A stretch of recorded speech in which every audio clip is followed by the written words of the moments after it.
Hey mamas and friends, it's Sarah from Late Night Coffee Moms, and I'm here with the verse of the week and just to have a little chat with you guys.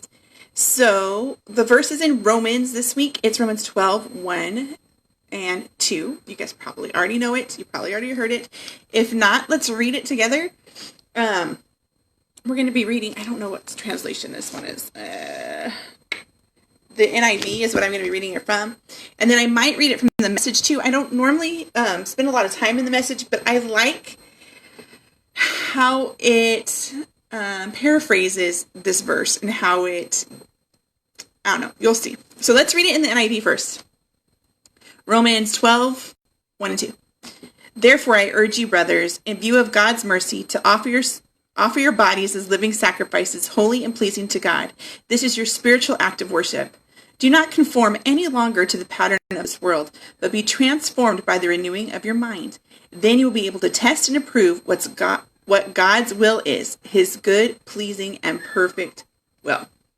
Okay, let me make sure my mic is on real quick. Yeah, okay. So, a lot of hard things there. You know, offer your bodies living sacrifices, pleasing to God. That's our spiritual act of worship. So that's how our spirit worships, is by offering our bodies, offering our lives as living sacrifices.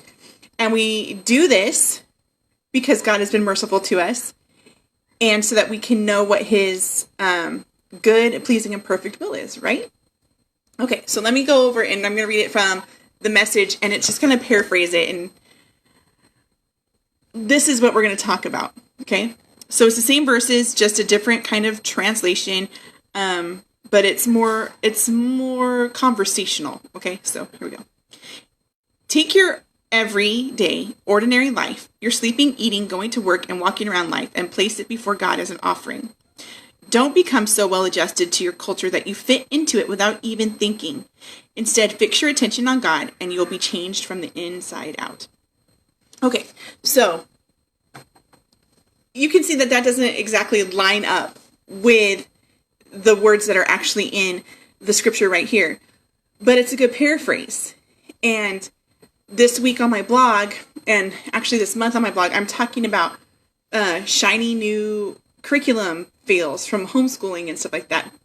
But I believe most of us have been drawn into something that was the new shiny whatever, the new shiny, I don't know, car, the new shiny business model, the new shiny, like at home, what are those called? Home parties. Or what else? There's tons of things. Hairstyles. I mean, how many of you guys, I'm going to really date myself, are old enough to have known somebody who went and got the Rachel haircut 30 years ago, because it was the new shiny style. It was the new shiny diet. There was the new shiny whatever way of life. There's all this kind of stuff. But what I want to remind us is that sometimes, God might be leading us to that, but we need to be leading us living sacrifices to know what his will is for us. But also, we need to make sure we're not diving into that new and shiny because we're not called to conform. We're called to stand out and be a little bit different. That's not easy. I know it wasn't easy as a kid to not be able to do things that my friends were doing.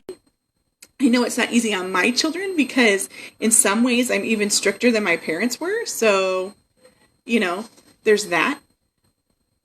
But it doesn't mean it's not worth it. And it doesn't mean I should give up just because the world doesn't agree with what I'm doing. But it's not easy. And as far as homeschooling goes, I know I've been sucked into quite a few programs or co-ops or new shiny curriculums or solutions to this learning difficulty or that learning difficulty. And I've thrown money down on these things. I've researched them as best as I can. I've prayed about them. I might have even felt I was being called to do them. And then they burned out on me. And it bombed. It failed.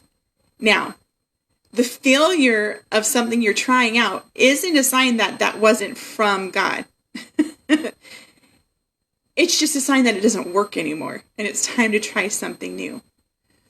So, I guess I'm kind of talking in circles, which I always tend to do.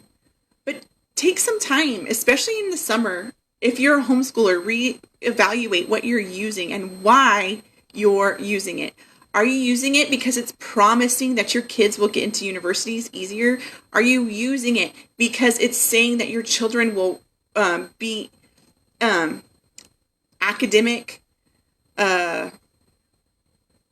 What's that right word? I'm not an academic. But, will they be academically gifted because of this curriculum choice, because of this program choice that you're using?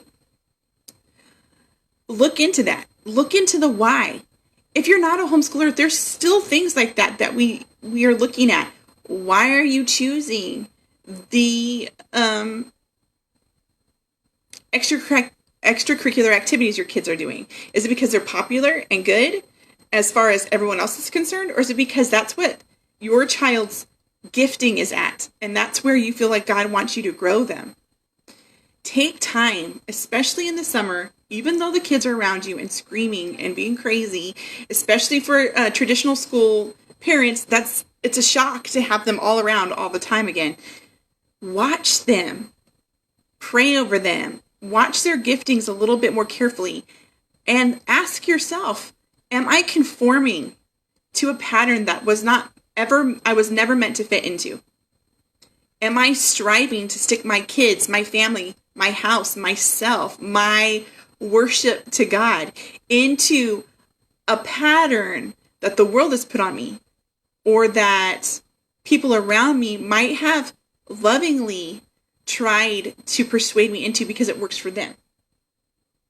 Or maybe they've just conformed too. Examine yourself. Examine where your heart is. Examine what's going on in the world. Do not settle for the things that are happening right now. Let God renew your mind and refresh your mind before life starts going crazy again. I know it really never slows down, but there are little tiny pauses. There are little tiny, maybe even minutes of reflection and recalibration that you can do. Take advantage of them and check yourself. Make sure you're not conforming. Make sure you're willing to be different for God's glory, not just because you are. I am weird by nature. But that doesn't mean I don't conform. I can conform to my own group of weirdos and not even know I'm doing it because I'm not paying attention and I'm not letting God renew my mind. So this wasn't to put you down or anything. We all do this, but it's an excellent time to sit back, especially if you're planning your children's next educational season, to sit back and check these missions that I've given my family, our family mission statement, our family motto, the goals I have for my kids for this upcoming season of their life. Are they really the goals God intends me to strive for with them? Or am I conforming? There's a lot of good looking and godly things out there that might not just be meant for your family. Don't conform. All right. I love you guys. Thanks for hanging out. I'll catch you later. Bye.